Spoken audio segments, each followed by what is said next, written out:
you mentioned you spent time in the Church of Satan. Was that correct? Yeah, so I was involved with like the Church of Satan, so like the political organization. Okay. So they pretend to be Satanists. This is huge quotation marks because they are Satanists. Right. It's like a trick. It would basically be like if I started a fake Christian church and a bunch of people showed up and I was like, all right, so we all don't have sex before marriage anymore and we're going to pray the Our Father and worship Christ. But it's all aesthetic. Don't worry. We wear the crosses, but it's a joke. Anyway, give your soul over to Jesus, talk about it, and follow the laws. And you're like, well, it doesn't seem very aesthetic if I'm doing it, right? If I'm, and so Satanism, do what thou wilt shall be the whole of the law and all these other things.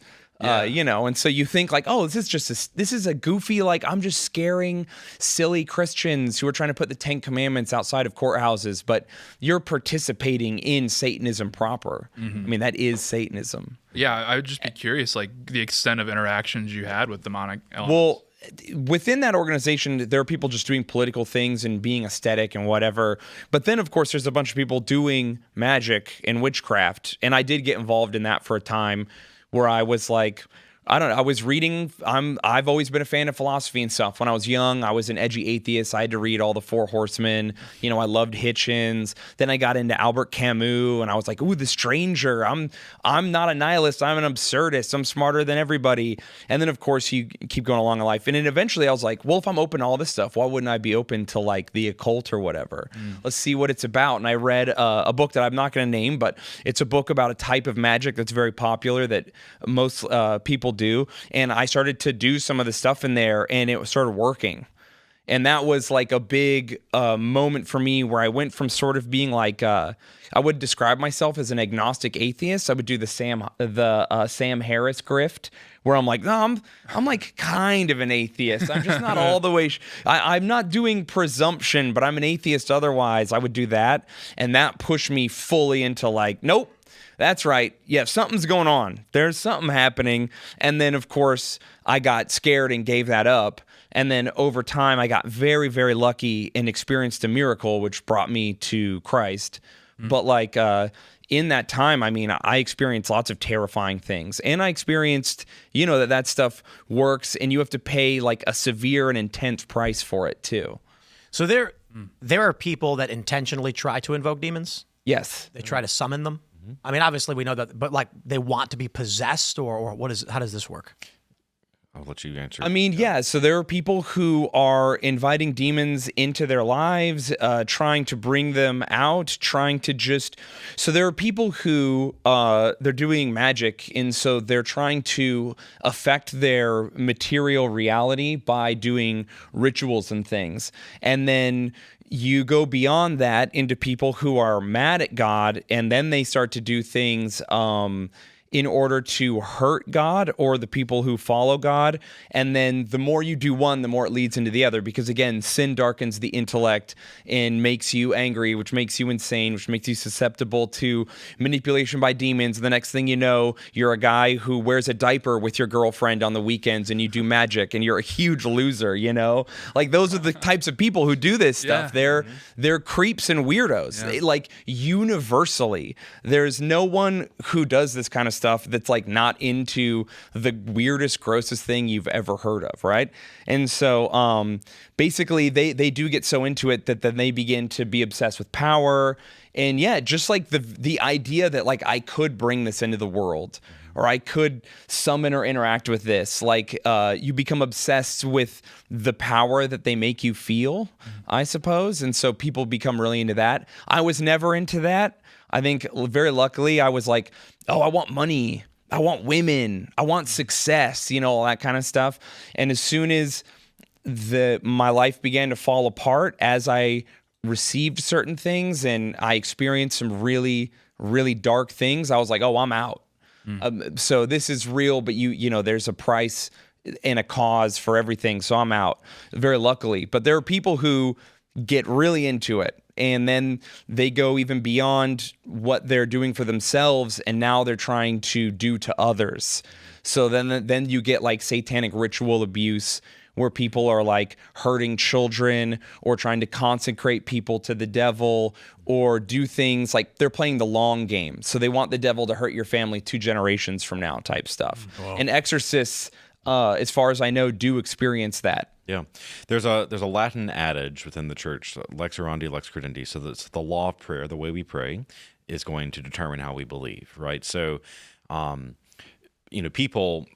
This is one of the reasons that the church doesn't put exorcisms out for people to kind of sort of look at it as spectators, right? Is because you can become obsessive, right? And maybe it's just an interest. Maybe you're just looking at this because you're interested, but as you become interested, then all of a sudden you want to see, well, does this work if I do it, right? Well, then as you start seeing, well, does this work? Then you start to believe this and you start to live this life, right? But the same thing's true invertly, right, within the church. And that's why I think within a younger culture today, we live in a world where nothing is true, nothing can be accepted as true. And so now you start seeing an uptick of people becoming Catholic, for instance, young people becoming Catholic because they're finding the one place they can believe there's a foundation of truth. And not only do they become Catholic, but they become traditionalist Catholic, right? Right. Like they're going into that. And so because the way you believe, the way you pray is going to affect what you believe. And so they're going deeper and deeper into that. And I think that's a good thing to see. I saw a statistic just last week, 2 different statistics. One is that for the first time in 20 years, more people were baptized Catholic than left the church last year. Yeah. And then the other is that for the first time in decades, more of the younger generation are going to church, right? Gen Z and millennials are going to church more than the boomers are now. Especially this past weekend. Yeah, Yeah, this past it's weekend, crazy. absolutely, right? So a friend of mine is he's the priest at Louisiana State University, and they always have. I mean, so LSU, right? Louisiana is a very Catholic state, right? They have the highest population of Catholic students out of any university in the country. It's always a high attendance at Mass. This weekend, packed out, right? A student texted me and said that he got there and couldn't even get a seat. Wow. Yeah, my church was Sold out standing, churches. Standing room Yeah, only this we were weekend. packed too. Yeah. Yeah. I travel most weekends, and churches, well, I'm going to Catholic churches, so they're packed everywhere. It's crazy. But this last weekend, I went to a shrine that is like an hour drive outside of Denver or whatever, and it was packed. Yeah. So I was like, wow, there were a lot of people there. It was really cool. Yeah. I think, to get a little bit more to the political now, I guess, as we're getting into it, a lot of people had a sort of a wake-up call witnessing what just happened this past week. And now it's fascinating what we're seeing, I would only describe as demonic.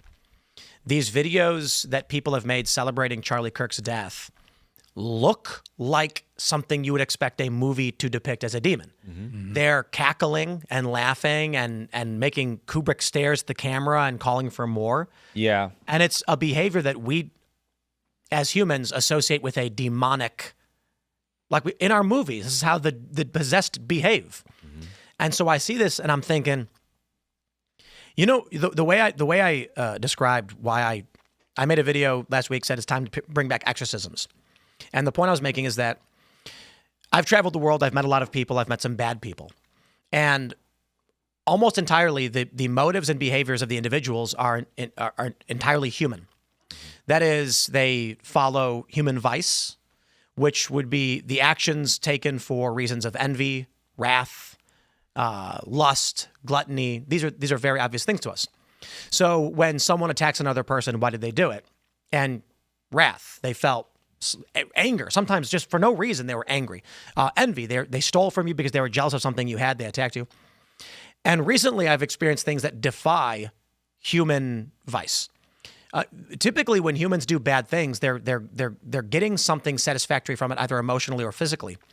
But with the death of Charlie Kirk, while some of it you can describe as emotionally satisfactory to those who have missions which are at odds with Charlie, a lot of it just seems to defy any kind of human benefit in any way. And that to me feels demonic, that the only purpose of making a video like this or of desecrating a memorial, why desecrate a memorial to somebody? You don't benefit from it anyway. It only defiles and causes suffering. And I feel like we've seen a massive uptick in that, which to me feels like demonic possession or influence. Yeah. So one of the things I noticed, right? So you had this shooting at the Catholic school in Wisconsin, right? Another story that happened within the same week that hardly anyone knew about it was there was a shooting at St. Michael's Abbey in California that was thwarted, right? So a man from Alabama, drove all the way to St. Michael's Abbey, right? He called himself the Angel of Death.